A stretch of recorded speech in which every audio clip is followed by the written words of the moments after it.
I wish moms could be, just sharing their own struggles more in a really truthful and authentic way, because it's so healing to hear people's actual experiences. I think that's why group therapy can be so powerful here. This is Into the Hen House, a podcast for moms with littles. In this space, we share the stories, experiences, and wild wisdom of mothers. We remember and celebrate the sacred. We are your hosts, Andrea and Caitlin. Get ready for some inspiration because it's time to jump into the hen house. Hello, lovely. Welcome back. I'm so glad you're here. I have a really exciting episode planned for today, and if you've been around a while, this is one that you have hopefully and probably already heard, at least in part. And if you're brand new, welcome. We are building something really lovely here, and just a space to amplify the voices of mothers and to amplify their experiences and to really focus on maternal flourishing, which encompasses a bunch of different things. It encompasses mental health, physical health. It encompasses community. It encompasses how you treat yourself, how you love yourself, how you care for yourself. And also we're going to talk a lot about living in alignment with your values and building a life that truly works for you, for your true self, and honoring who you really, really are inside. And so again, if you've been here a while, you've probably heard this episode. We played it originally about a year ago, probably less than a year ago. And it is with Anastasia Voron, who is an extraordinary person. She's a therapist, and she works exclusively with maternal mental health. And we really dive into a lot of the myths and the concerns mothers have around therapy. We dive into what are mothers talking about? What are common issues? What are the issues that they're whispering, that they're maybe only saying in a super safe space? We get into all of that, and we talk a lot about how we can hold mothers better. How can we support better? How can we be part of the solution that brings us together, that helps all mothers flourish, like truly flourish, not just survive, but really, really, really thrive. And it's been an extraordinary year as I've gotten to know Anastasia a little bit better. She's a mother of one daughter, and she's just an amazingly kind and thoughtful and intentional human being. She has, within this last year, been running beautiful mother circles, gathering mothers together in physical connection, both in New York and in Miami, and just creating these really lovely healing spaces where people can share their story and build community. And what she's doing is amazing. And she's actually going to be back on the podcast in a couple of months. So I hope you love this one, because you are going to be hearing from her again and some of the extraordinary creations and things that she is building, that she's going to spill the beans to us about. And it's really, what she's up to is really amazing. So without further ado, let's dive into the episode, and I hope you love it. Mm-hmm. Anastasia, thank you for being here. I'm so thrilled. Oh my gosh, thank you so much for having me. It's such an honor. I'm so happy to be here. I think what you're creating with this podcast is amazing. The conversations that you are having, curating, encouraging, it's such an honor to be here. Thank you. And thank you for that warm introduction. Yeah. It's really fun. So I came across you on Instagram and have just been loving what you're sharing. And so, and we had kind of chatted a little bit before. We had a pre-chat to this chat.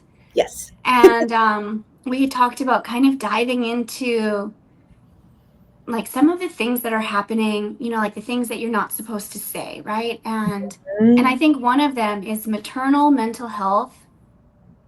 I think across many countries, but definitely in the US, it's struggling. yeah, absolutely. Like it's, like moms are really struggling. Hmm. And can you share a little bit about like what are people sharing with you? What are some things that are common? What are some things that you're not supposed to say, but that people are saying, in therapy, in like Yeah. in the safe sanctuary that is therapy that people are talking about? Mm, I love this question.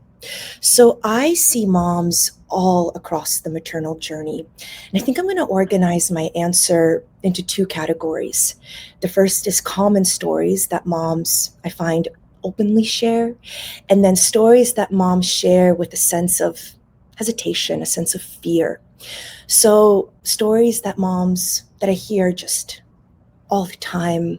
Identity disruption is a big one, right? Moms missing their old selves, not yet feeling totally acquainted with their new self. This is something that's particularly prevalent in working moms who are negotiating return to work or career reintegration. Mental load is another thing that moms talk a lot about, and I actually see this quite a bit in my couples therapy work. I hear of women navigating just so much cognitive load, appointments, household chores, developmental concerns, just so much juggling of life tasks. Another thing that I hear moms talk openly about is breastfeeding challenges, right? Talking about feeling like a failure, some sort of personal deficit, because we live in this breast is best dominant narrative. I actually want to take a moment to share a personal challenge here and spread awareness about something called DEMER. It stands for dysphoric milk ejection reflex. And basically, Mhm. before the milk letdown, if you are diagnosed with DEMER, your dopamine, the feel good hormone, it drastically drops in the minute before letdown, a minute after, and it causes this absolutely horrible, dreadful feeling of despair, anxiety, sadness, irritability, just this like soup of horribleness every time you pump or breastfeed.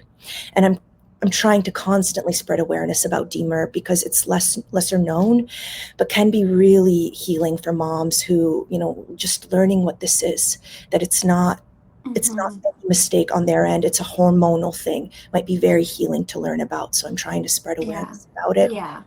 And I do think that that's important.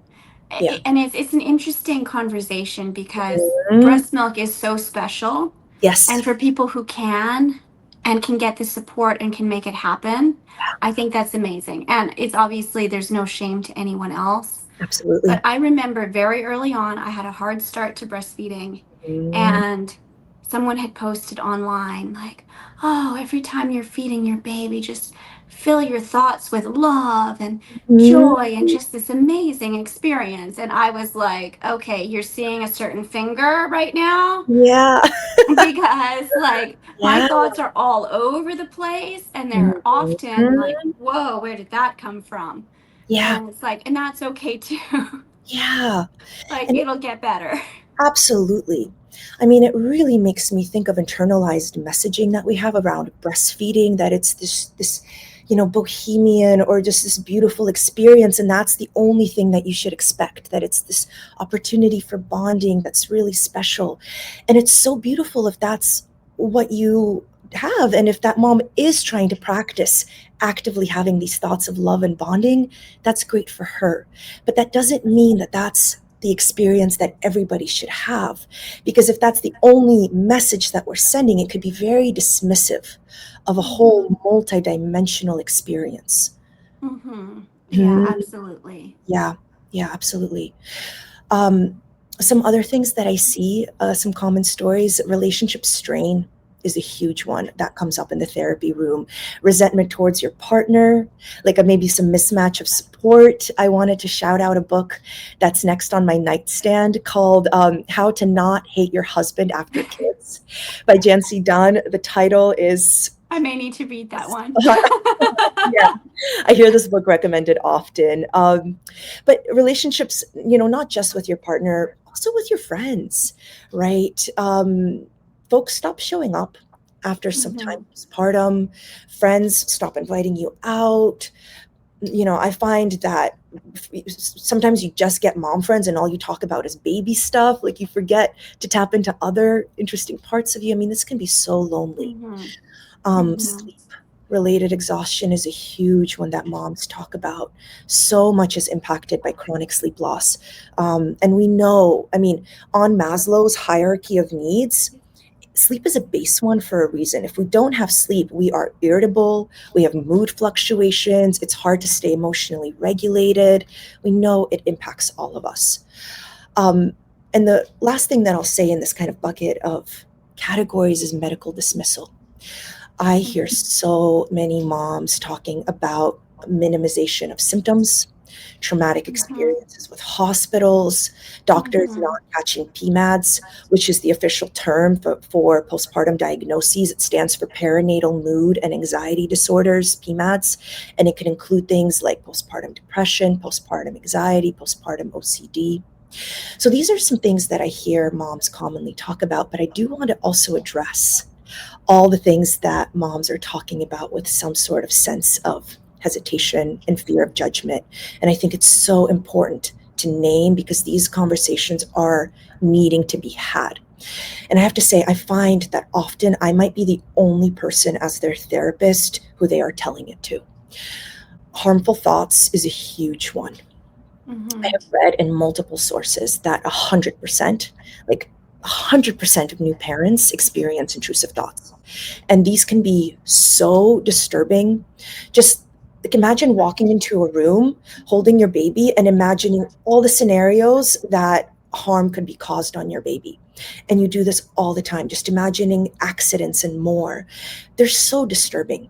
But I want to say these thoughts are ego dystonic, meaning they go against your value system, which is why they're so disturbing, right? Mhm. They can also be signs of OCD, and it's important to meet with a provider who can assess for that. But they are incredibly normal and not talked about. Anger and rage comes up quite Mhm. a bit. Just moments at 3 in the morning when your baby is not falling asleep. It's hour two of meltdown city. And Mhm. even though you are looking at the being that you treasure most in your life, you just see red and feel rage. This like lizard part of our brain is just like lit up like a Christmas tree. And we know that that rage cycle is followed by crying, overstimulation, deep shame, deep guilt. It's a cycle that we know happens that moms are afraid to talk about. What if they get judged for seeing rage while holding their Mhm. baby? Anxiety around competence comes up a lot. Am I doing this right? Can't you just tell me what to do? But also, there are so many options out there. Which one do I choose? So many expert voices. Is my baby Mhm. safe? Did I already mess my baby up? Like, That's just what I feel sometimes too. You read a book and you're like, "Oh my goodness, like yeah. it's Oh my God, beyond hope." I have to repair already. Totally. Um, I talk about loss of sexual identity, just this idea maybe of feeling overtouched by breastfeeding, overtouched by the baby constantly holding you, feeling disconnected with your body. So many moms expressing hate towards their body, the way that their body looks now compared to their pre baby body, and just Mhm. fear of how this might impact the relationship. And the Yeah, last thing that I I want think that's a to big one. That's one I oh, hear too, and kind of like in secret, and a lot of the time. So I had a C-section, so I have a big C-section scar, which yes. I don't love. But I had told someone this, and she's like, "You just change your mind about it," and it was Mhm. very. She's like, "Just mindset work." And it Mhm. was like, okay, this isn't helpful to me because it's a process. Yes. And like, sure, I could just change, just love it. And it's like, okay, Mhm. that's okay. So I feel like also moms come into that where people Mhm. are like, I hear you, but just change your mind about it. Just get over it. Yeah. Just, Yeah. like there's an impatience. Yeah. with things. Absolutely. And this comparison that just because that might have worked for that mom, that's what you should be doing as well to get through this period, and this relationship that you have with your body and your scar, and this memory of creating life and what it's like to carry that. For you, it's a journey, it's a process, it's a whole different thing. That just having like that forceful mindset switch is completely dismissive of the spiritual Right. journey that you need. Mhm. Yeah. And I feel like that's a lot of what you get in the world is if you do get vulnerable and share something, Oh then yeah, you get shut down and it's like, absolutely. just move past it. And it's like, okay, well, repression, we know that doesn't work. No, So, no, no. It's so interesting as a maternal mental health therapist to be able to create space for these conversations, because often in our world, when you ask moms how they're doing, they'll say, I'm great. Or they'll say something like, it's hard, but I'm getting through it. Like, we feel like we have to put a positive spin on our tremendous experience, because it's not always met with curiosity or just acceptance. And I feel so lucky to have a front row seat to mom's actual experiences of motherhood. mhm. Yeah. Yeah. And again, I feel like people who have that listening ear, that's Hmm. also such a gift. Because Mm, there's a reason there's a positive spin that gets put on everything because you get tired of being told, just get over it. Just yes. be happy. You're alive. What could you possibly be ungrateful for? Mm, you know? absolutely. And it's like, okay, there's gratitude and then there's toxic gratitude. Yes. Absolutely. Toxic positivity, toxic gratitude. I remember having a networking call with another therapist specializing in maternal mental health. And on the call, I was like, okay, what intervention do you use? What do you find works best for this community? Like, how do you fix it? And she's like, whoa, there is no fixing. She's like, sometimes the most healing thing is just holding space. And that, I mean, yes, hmm absolutely. Hmm. Yeah. Yeah. Yeah. So, in that frame of thought of holding space, because so much of the harm that's caused, I think, is caused by other mothers. And I Hmm. think that's Oh, yeah. surprising to a lot of moms. So, Yes. how, as mothers who want to change this societal norm and this paradigm, how Mhm. do we hold space? Um, how do we support? How do we do that? Like, where does it start? Mm. Trust that moms are being thoughtful in their decisions. Know that moms are hypersensitive to judgment. It doesn't matter if a mom co-sleeps or sleep trains. It doesn't matter if she breastfeeds or bottle feeds, if she works or stays at home, if she uses a nanny or daycare. It does not matter. She is making the choice that is best for her and for her family. There can be a lot of reasons why people can do this, why they can cause harm, whether they realize it or not. I just want to name some of those. They might be projecting their own unresolved birth or postpartum experiences. They might be comparing that just because it worked for them, that or they survived it this way, then so should you. There might be internalized cultural or generational norms that they're continuing, or maybe they just have a deep lack of awareness of postpartum symptoms and the difficulty that can occur. But moms need your support so much in this vulnerable time. So here's how we can do better: show up and care about other people's experiences. Ask, don't assume. Here, check in with yourself and ask yourself, are you having any missing information about her experience? Maybe validating without offering advice. That sounds overwhelming because, like, honestly, just listening can help. I wish moms could be, just sharing their own struggles more in a really truthful and authentic way, because it's so healing to hear people's actual experiences. I think that's why group therapy can be so powerful here. I want to talk about also miscarriages and stillbirths. Often, miscarriages and stillbirths are not viewed as deaths in our culture because we live in a death-denying society, but moms are suffering a loss and a massive wound. And reproductive loss is not recognized as a real loss. So there is so much silence around it. And that is inherently harmful because the mother is experiencing grief, whether society acknowledges or not. Don't Mm-hmm. forget about these losses. Don't forget about these women. Encourage professional help.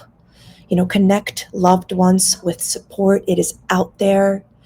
Make a point to reach out. So many people stop reaching out after the first few weeks of postpartum, but the mom is still transitioning and transitioning and transitioning again. I wish more people were to learn about the experience. We know what could happen. We know what the symptoms are. We know what to look out for. I wish partners could learn about it. I wish families could learn about it. Just we need to know what's going on with birthing women. And the last thing that I'll say is this is an unpopular opinion, but please stop telling moms to enjoy every minute.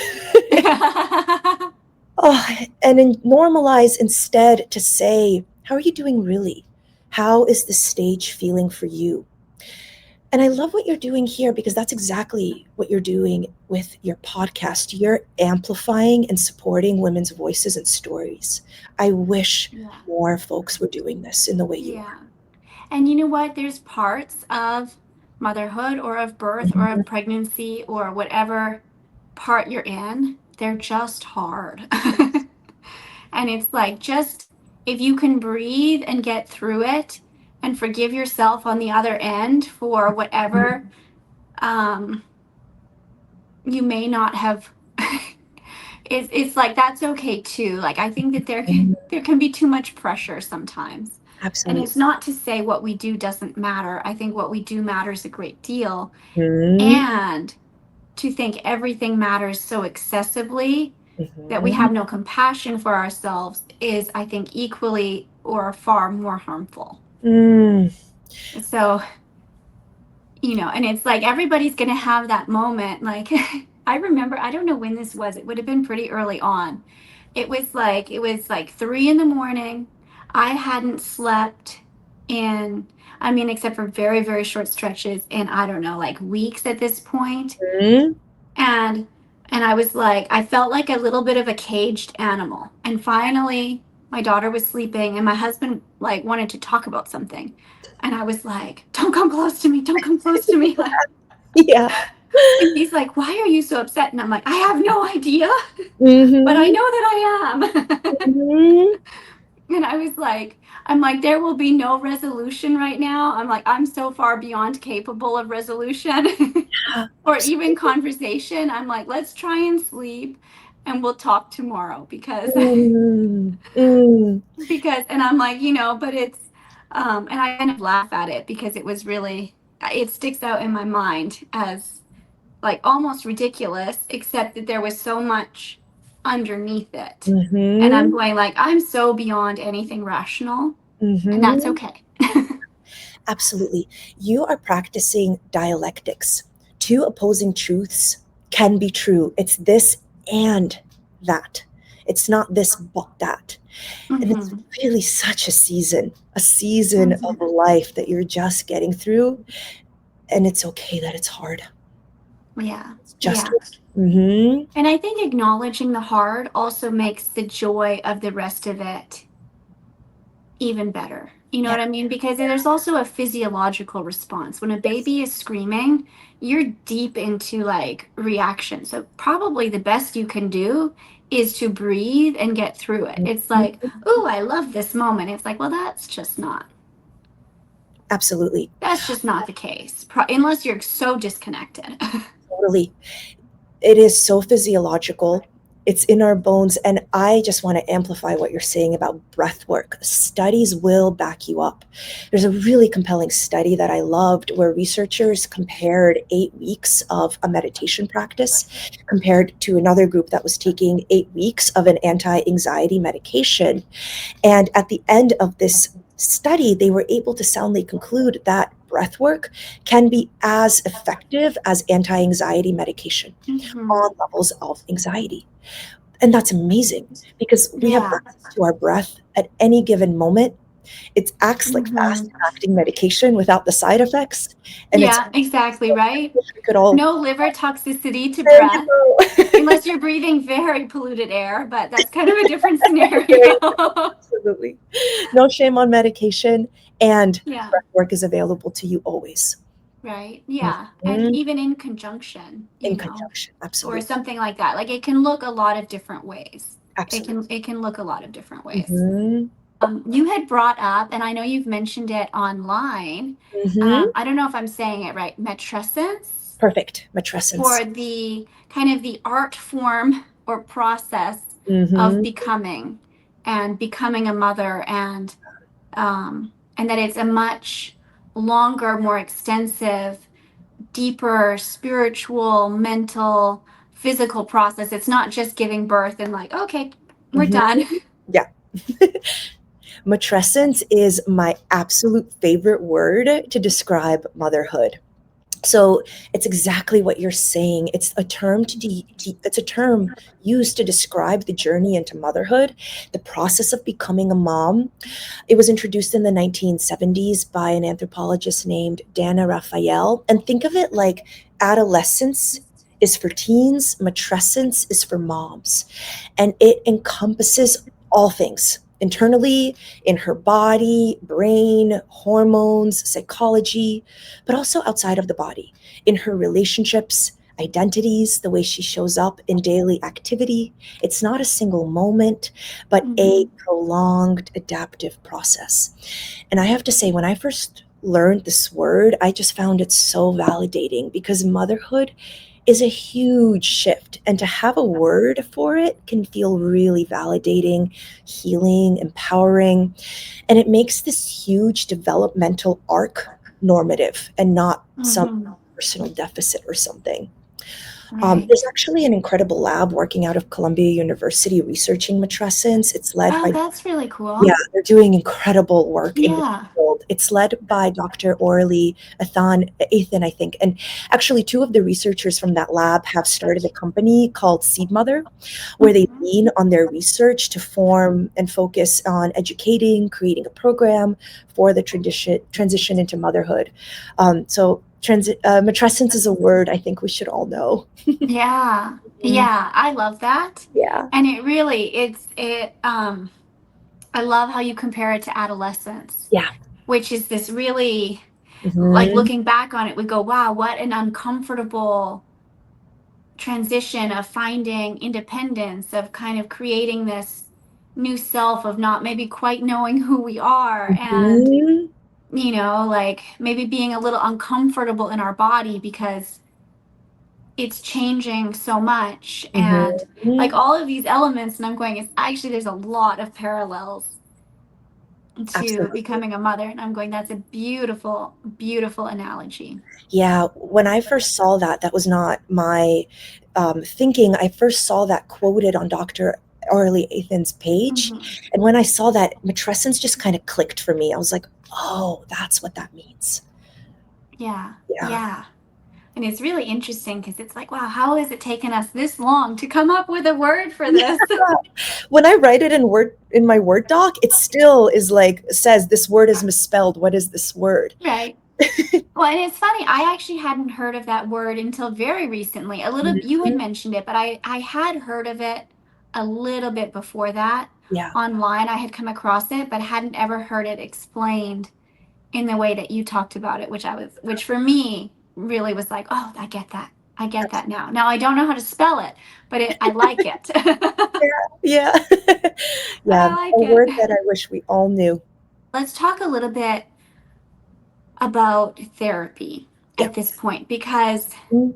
there's there's things moms whisper on the playgrounds and Mhm. that, but there's so much fear Absolutely. surrounding talking about it or getting help because they're worried that, some might be worried that they'll be medicated. Some Mhm. might be worried that they'll lose their child. Absolutely. Some might be worried about immigration status. Some Yes. might be worried about, um, it maybe just feels too shameful. Mhm. Um, But can you kind of talk about this a little bit? Maybe talk about some of the misconceptions. How does it actually work? Like, Mm-hmm. and all of that. Just because Mm-hmm. I feel like when people understand what it actually looks like, it's easier to trust the process with it. Absolutely, such an important question. First and foremost, I think you're absolutely right. Moms worry about being judged, coming off as unstable, coming off as incapable. When they do speak up, they're often met with, that's normal. Sure, things may be common, but normal should never be the end of the conversation. Care should be a place where things that are normal are met with compassion, care, curiosity, a place for real conversation, expert care, meaningful connection, and just a reminder of self.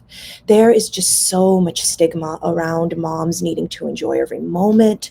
And so many people have these internalized ideas and messaging about what motherhood should be like, right? Should is a cognitive Yeah, distortion, yeah. but it's really distressing and scary when it's not all roses. Many moms have had traumatic experiences with healthcare providers. I hear about it in Yeah, therapy. me. Yeah, yeah. Yeah. They were That's part of dismissed. what launched this podcast Yes, was an atrocious experience. absolutely. Absolutely atrocious. Like the abuse that they put me through was insane. And it's not all doctors, it's not all hospitals, it's not all experiences, thank God. Mm-hmm. And I just said, oh my God, this is not okay. Mm-hmm. And then afterwards, no one wanted to hear it. They said, oh, you must have done something wrong. What did you do to upset them? And I'm going, yeah, no, sorry. Like it's somehow your problem, your fault. I am You so grateful for your openness and vulnerability and sharing your story.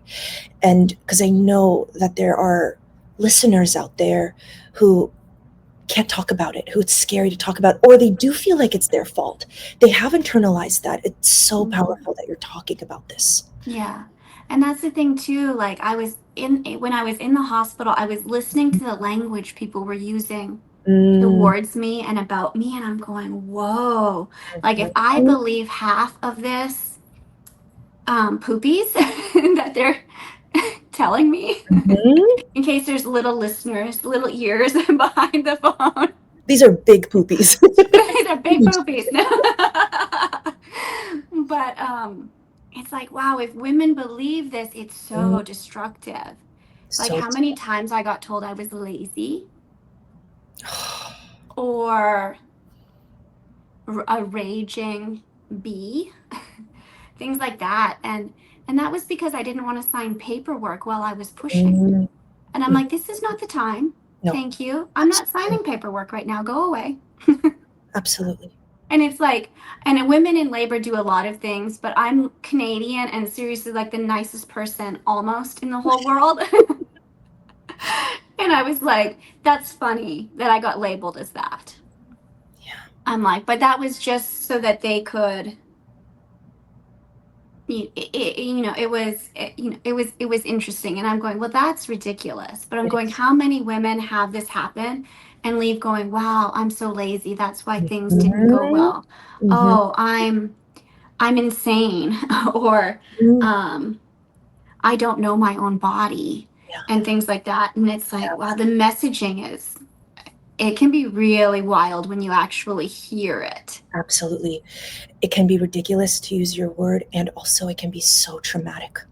Mm-hmm. This part can be so traumatic, and it can have a massive impact on your ability Yeah. to trust providers, to Yeah. disclose at all.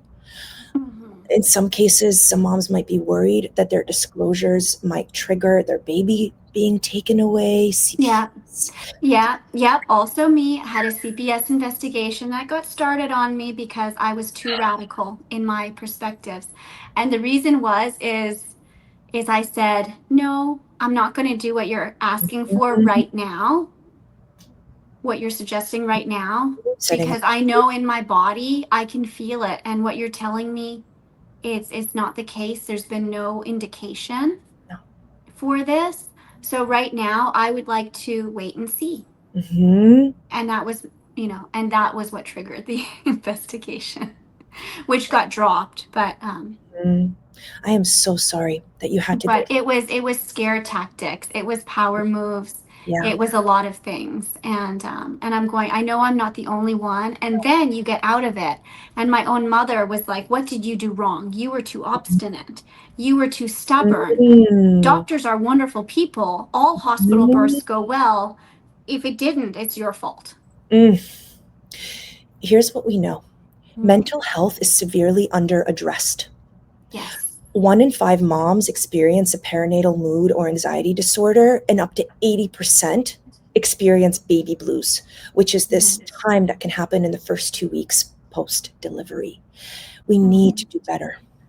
Yeah. Moms, family members, medical providers. This means supporting the mom and also educating partners and families so they can show up during this Mhm. time. We should all be aware of what moms are going through in this time. And here's what I want to say about debunking reaching out for help. Mhm. Help is available. Mhm. There are therapists who specialize in mother-centered care, and we have dedicated our careers to supporting the matrescence journey. Try to find providers that orient towards mothers. Expose Yes. yourself to stories, read books. I love Matrescence by Lucy Jones. I love the work of Emily Oster, a data scientist. Listen to podcasts such as yours, which really encourages authentic moments and conversation. Find people to talk to that are safe. Invest in those Mhm. relationships. Yeah. That's, Um, I think, a big one. yes, Because I think absolutely. you'll learn very quickly who's going to stand by you, who's Yeah, going to abandon you, who's going to be unkind. And yes. you may, like me, lose 90% of the people in your life, Mm, like in a few months, which is very confronting. However, all of a sudden there's like, okay, in this echo chamber, you start mhm. to find like really lovely voices and really good Absolutely. connections. And I think that they Absolutely. do come if you can trust that, trust yourself through the discomfort. Absolutely. And if you don't have access to community, there's a resource I would love to suggest. It's Postpartum Support International. Oh, yeah, cool. Incredible. They Mm-hmm. offer free virtual groups of moms. They have over 50 different times of the day. They're free, Mm-hmm. they're virtual. Take a look, PSI, um, Okay. because Yeah, we very cool. avoid isolation during this time. Yeah. Yeah, I'll put that in the show notes too so that Yeah, people can I'll find send that you the link for that. information. Mhm. Yeah. Yeah, Yeah, I love that. yeah. But yeah, I mean it's just I think yeah, we have to get past this fear of it's better to get help, and I think most of the time it will, searching for it in the right places, Mhm. it will end up a better experience than we maybe think it Mhm. will. Absolutely. Support is out there. Yeah. Yeah. Now, kind of you had mentioned a little bit the the postpartum, what was it, postpartum international? Support International, Support PSI. International, Mhm. which has free resources. Mhm. So if we're talking barriers to care, because Yes, there can be a lot of barriers to care, absolutely. could be lack of childcare, it could be Mhm. resource issues, whether time or logistics or finances, which Mhm. I think a lot of families also struggle Absolutely. with a new baby, um, or whether it be capacity or I don't know, any Mhm. number of issues. How do people kind of work through these issues? What are ways to, I don't know, I'm talking with my hands, to weave and bob around, around these? Such an important question and such a real, absolutely. I see a clear and painful gap in maternal care. The care system is fragmented, moms are undersupported, stigma around mental health runs deep still, and reliable, emotional, attuned resources can feel hard to find. But mothers deserve care that is as multidimensional, intelligent, and emotionally attuned as they are. I Yes. really reject the idea that motherhood should be navigated alone. Right now, maternal care is siloed and it's reactive, right? And mothers are expected to assemble their own Yes. village with no sleep and no map. So Yes. here are some ideas. Leverage virtual care that you can do with your baby from home. Use no cost or low cost community resources. I mentioned PSI, incredible place, Postpartum Support International. They offer free weekly support groups, crisis lines, and help connecting to low-cost clinicians trained in perinatal mood and anxiety disorders. The Southern Birth Justice Network put together resources specifically designed for Black birthing people. I highly recommend their Birth Justice Bill of Rights. Midwives and doulas, these are non-medical folks that support birthing people. That can be incredible. Your hospital might offer free birth classes, CPR classes, breastfeeding classes. Seek out local community. This is so important. And One of for the breastfeeding, lactation consultant, lactation often consultant. very helpful. In my experience, private lactation Yeah, consultant, so yeah, much more helpful than anything in the hospital. yes, That was my absolutely. experience. It may not be every experience. Yeah, and I But for hear, me, that was helpful because that was important to me. yeah, So there absolutely. are people in the community, and maybe even like while pregnant, Mm-hmm, start to assemble mm-hmm. some Preventative care, information. absolutely. But sorry, keep going. Yeah, I mean, absolutely. I mean, yeah, preventative care, thinking about what we're prone to, just learning, um, leaning on your friends as a village. But caveat on this one, if you lean on them, remember that you have to be a villager when the time comes as well. People want a Yes. village but don't want to be a villager. Um, Yes. Seeking out local community, this one is so important because we need to avoid isolation during this time and having community that feels safe. There's one of the most important studies out there ever came out of Harvard University, and it's so popular because it's over 85 years old, over 85 years of data collection, over Mhm. 2,000 participants, I think, across the lifespan, clinical intakes, blood work. And Harvard was asking the question, what makes people happy? What constitutes happiness? And after Mhm. 85 years of data, they were able to conclude that the thing that makes people most happy is the quality of their relationships. Mhm. Moms need support and community during this time. Yes. And finally, the last one I'll say when we talked about it during our conversation is breath work. Mhm. Mindfulness. Studies show that it's as impactful as anxiety reducing medication. Mhm. Hmm. Yeah, I love that. And um, I'll say too, I have been meditating and doing breath work is maybe a little bit more recent in a more extensive way, Hmm. but for years. And in the years prior to becoming pregnant, like I meditated and stretched and did movement and like really intentional every single morning, basically without fail, for years at a time. And I would meditate for like an hour and then I would stretch but it was a big, long process. Hmm. It's And it left me feeling amazing. And then all of a sudden you have a baby and it looks really, really, really different. mhm. Yeah. You're like, where can I find a time to just sit in silence? Right?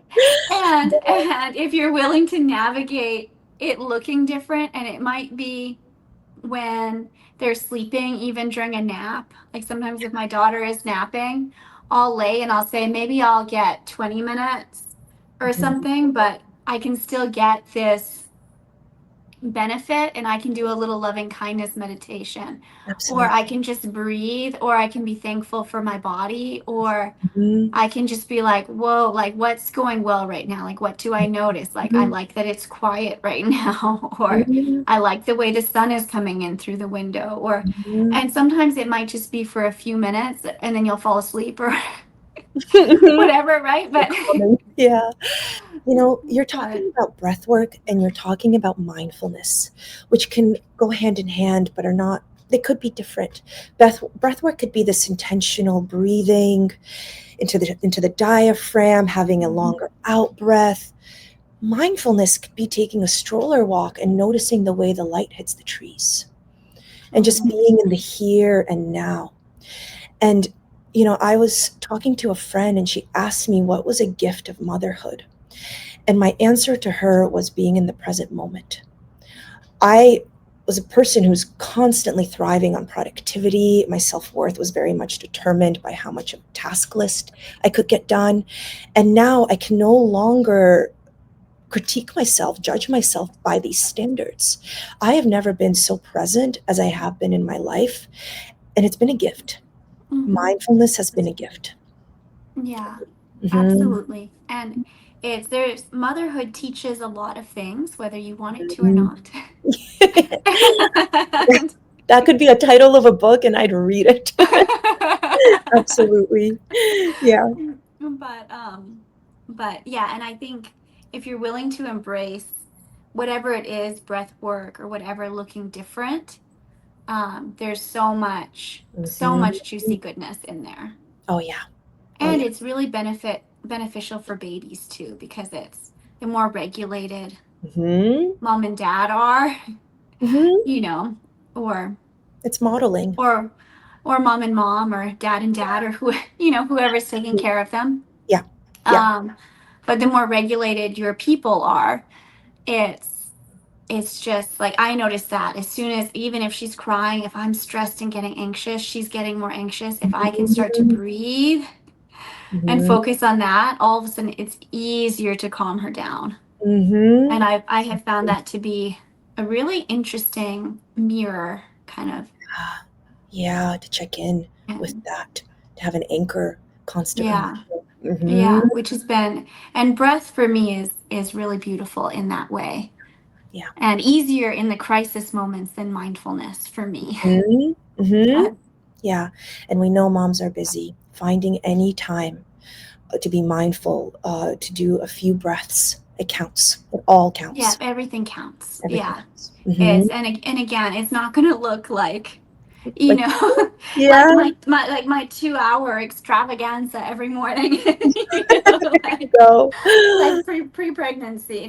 Oh, yeah. Mhm. But so tell me, from your perspective, what happens as mothers become a more supportive community for each other, as mothers rise Mhm. up out of depression, as we move out of anxiety, as we move out of burnout, and as Mhm. we move into like embodied confidence Mhm. and nurturing for ourselves and Mhm. for our children. Like what happens? Like what does the world look like when we get there? Oh my gosh. Moms become like absolute phoenixes. This like immortal, legendary bird that is reborn again. Mothers are incredible. I'm in the middle of a documentary about Ina May Gaskin, who's considered the most famous midwife in our nation. Yeah. Yeah. And in the beginning of this documentary, there's a clip of her speaking to a sold out theater. And she asks for a raise of hands. And the question is there anybody here who was not born of a woman? And everyone Mhm. is laughing. And I love that moment. It's silly, but it just highlights how valuable mothers are. I mean, obviously, and that we should be cared for. So when moms rise out of postpartum struggle, her cognitive load becomes manageable, her emotional reactivity decreases, her attachment strengthens, she can feel more connected and confident, her sense of agency returns, the sense of choice, direction, of personal competence, her capacity deeply expands to be able to enjoy moments and tolerate interruptions without tipping over. And honestly, just a new sense of self forms. It's no longer split between old self and maternal self, but something absolutely new and powerful. Yeah, I love that. And you know what? I hope we get there. Mm-hmm. Me too. It is a process. It's matrescence. And and it all starts with us, right? Like it starts with us, and each of us making different choices, making maybe better choices for ourselves, Mm-hmm. not putting ourselves on the back burner of, oh, you're not important, No. and of starting to demand better as far as healthcare providers go as Mm-hmm. well. to start to demand better and say, you know what? Like, you're not treating me well. I'm leaving. Sorry, I'm not putting up with this nonsense. Like, Yeah. it's not okay. We're Yes, we're moving on. absolutely. And yeah, I'm excited, and I hope that our daughters and grandchildren, should we have them, and all of like future generations, I hope it's going to be a different experience for them, and Mhm. that support will be um, much more available and felt, Mhm. and that they'll be witnessed Mhm. and treated as the divine, beautiful priestess of their own temple that they are. Mhm. I Absolutely. don't know, for And lack that's of a better word, but I can't think of a better word. I had that thought in the middle of the night. I was like, is that not kind of what we are? Like the priestess, Mhm. like the high priestess of our own beautiful temple, which is our Mhm. being, not just physical, but like our whole little Mhm. energetic and What a emotional beautiful and mental reminder. being. I'm like, Yeah. yeah, I like that.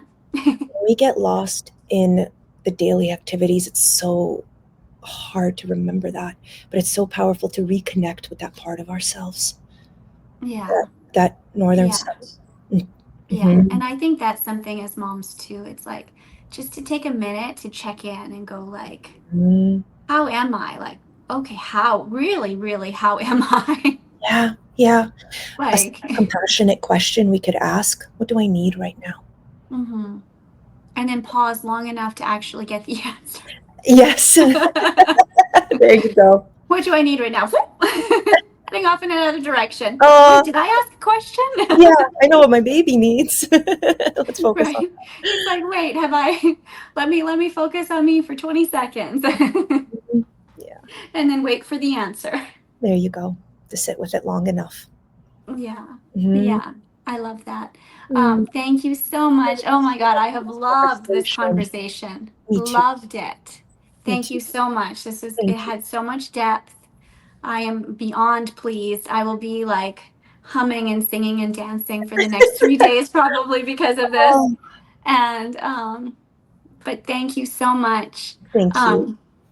Um, thank you. I hope you loved that. Thank you for being here, lovely.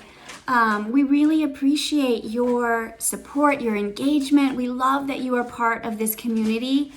And we would love to know who you are and what you think and what you would like more of. So you can always reach out to us on Instagram. You can reach out to me anytime, really. Leave us a review. Go ahead and share. We love the engagement, and we really, really love that you're here. And we hope that you felt uplifted and inspired and less alone through the conversation today. And yes, we will see you week after next. Have a beautiful, beautiful day. Thank you so much for listening. If you are loving this podcast, please go ahead and subscribe and leave us a review. Both of these really help the show. As you go out into the world this week, know that we are sending you so much love and wishing you a wonderful and beautiful day. And we will see you back here soon.